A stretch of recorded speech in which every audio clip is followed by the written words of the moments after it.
interest rates have stayed the same.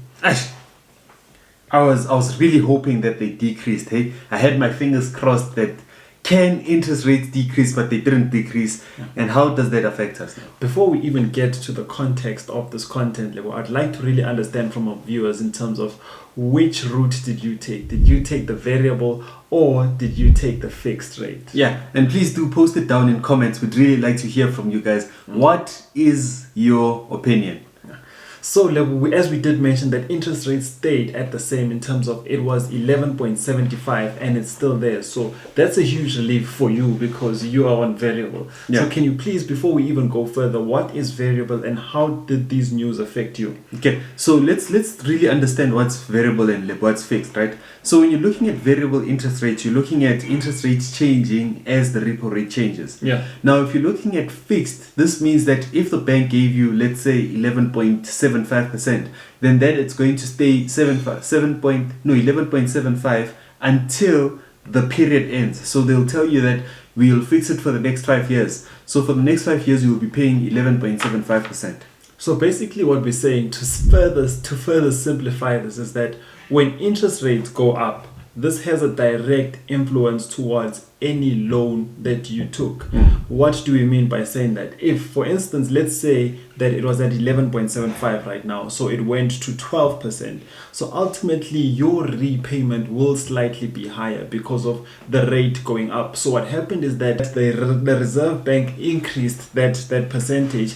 Ultimately, your bank came to you and said that, you know what, we need to increase this. So ultimately, this has an influence towards all the loans or home loans that you took. Yeah, I mean, there's a business model behind this, right? Because now when you're looking at the repo rate and you're looking at the prime lending rate, you're looking at a relationship that the bank has with the Reserve Bank. Now, this means that if the Reserve Bank is actually increasing their interest rate, the bank won't say that, no, it's fine, we'll take the loss. They're going to be increasing it on our side. Yeah. So this basically means that we are going to be feeling the pinch. And now this goes back to what Neo had said earlier on, that the bank has a business plan on how it's actually going to be making money. Okay. However, most of the time, us as property investors don't even have a way out in terms of if the interest rates do increase, how do I then also make profit? Yeah. Or am I able to make profit at the end of the month?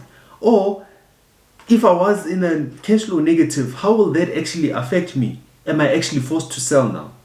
So, Levelman, with what you just mentioned right now, we understand that in the impact of interest rates towards you in particular right now, it has a direct influence towards your monthly repayment, right? Yes. That is number one. Yes. So you did mention that if it's going up, that means now you are paying more. So how does that affect you as an investor? Okay, so now as an investor, it actually eats up on your cash flow as the interest rates increase. So say for instance, if right now we were sitting at the good old days, now we get to say it's the good old days, when it was 7%, right? And now it has actually increased to around 11.75%. Okay. Now, that particular increase, for some people, interest rates made their bond payment to go up as much as 5,000. Now, if your bond has actually went up as much as 5,000, this means that the profits that you were actually getting have actually went down. If not, they've actually even tipped over to the other side, whereby now you're losing money on a monthly basis. Which is why we're always saying that it is important. I can't stress this enough. It is important to always have an exit strategy that if anything goes bad on the property, I mean, it doesn't even have to be on the property. Everything could be running smooth sailing on the property. Tenants could be paying on time, or you could be having a stable tenant for the past 5 years. They've been paying you on time. They don't have any stress. They don't make a noise whereby the neighbors are actually complaining. However, interest rates keep on going up to a point whereby now you're running cash flow negative. And now what happens when that situation happens? Are you able to sell the property? From my observations, right, and my experience, of course, in the property market, I have learned how interest rates has two clear impacts towards me as a property investor. Number one, we did mention that it is the cash flow. So when interest rates go up, of course, it has a huge influence towards the cash flow because now it's becoming less. When interest rates go down, my cash flow becomes more. That's number one. And then number two, what I noticed, so that was with regards to the rental. So interest rate, how interest rates influence rental. And now how interest rates influence flip is that I learned about this recently when we went back to the good old days when they said that interest rate was at 7%. Now my question was really, I was reading so much and listening to so much information in terms of why does it get to 7%. Then I learned that it's basically them trying to stimulate the market and pushing buyers to come out and motivating them. So you could say that it was overstimulated. You could say that. Yeah. Because now we were in an era whereby as a person who's flipping properties, your property wouldn't last in the market. But now it's that situation whereby, hey, what's going on now? Now I really need to if I'm flipping and I've bought a property and I didn't have an exit strategy. So exit strategy basically means that an option B. Now I'm in a situation whereby I've got a property, nobody's in that property, and how can I still win in this game? So now I've learned that when it comes to interest rates in terms of flipping, it's really tested us in terms of our holding capacity. Now, can you please just touch on this, right? Yeah. How do we at South Africa compete with other countries? I mean, looking at the interest rate, we're having a conversation with one of our international clients whereby they were telling us that, you guys, your interest rates are really ridiculous. So what are the comparisons, or what are we working with? It was quite interesting while we were preparing for this video when we looked at the UK market and we understood that the same also happened in the UK, whereby their interest rate didn't increase. Right now, it didn't increase, so it stayed the same. Now their interest rate is at 5.25%, whereas our interest rate is at 11.75%. But now here's the thing, Lebo, and a question that I would like to put to you again, right? Now, looking at these two numbers, that UK is 5.25%, whereas in South Africa is 11.75%. You as a South African citizen right now, would you invest in the UK? Because looking at these numbers, it's a no-brainer that we should be packing our bags and going to the UK. So here's the thing about the South African and the UK market, right? Yeah. In South Africa, yes, the interest rates are high. Yeah. Right? In comparison to the UK market. However, the question is the value of the property or the property. How much can I actually get with 700,000? Looking at a property in South Africa and looking at a property in the UK. In the UK, it's really, really expensive. I mean, not even going to UK. We're just speaking about our neighboring country here, Botswana. Yeah. Properties are really expensive, and it's really hard for someone to actually get something that's maybe for 700,000.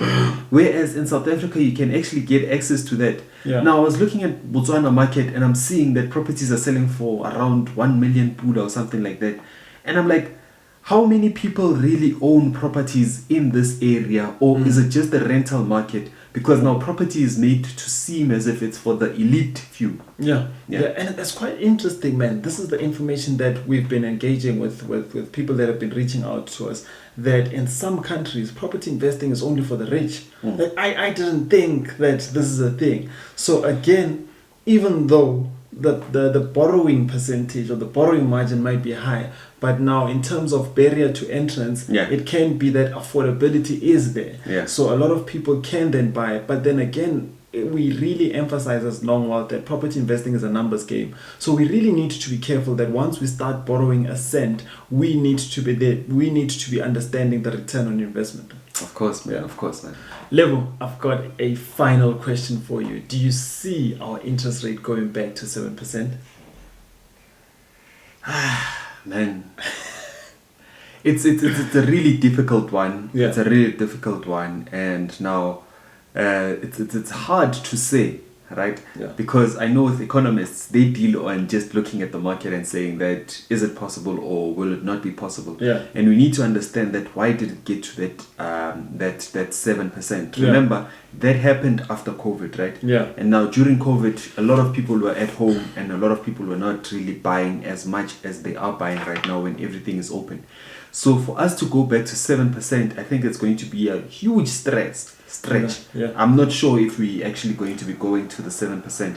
I think we're going to be on normal looking at around 9%. I think we might go there. But what you said there is quite key, because now we noticed that a crisis had a huge influence towards the interest rate. Yeah. So that means then next time, and here's the thing about crisis, nobody has their finger on a crisis in terms of when is it going to come and when is it going to leave. So then again, it's more of preparing yourself for when a crisis does come, maybe an opportunity will come through. Like I'm literally learning on the ground in terms of what does it really mean to take, what does it really mean to put your feet in the ground when there's a crisis.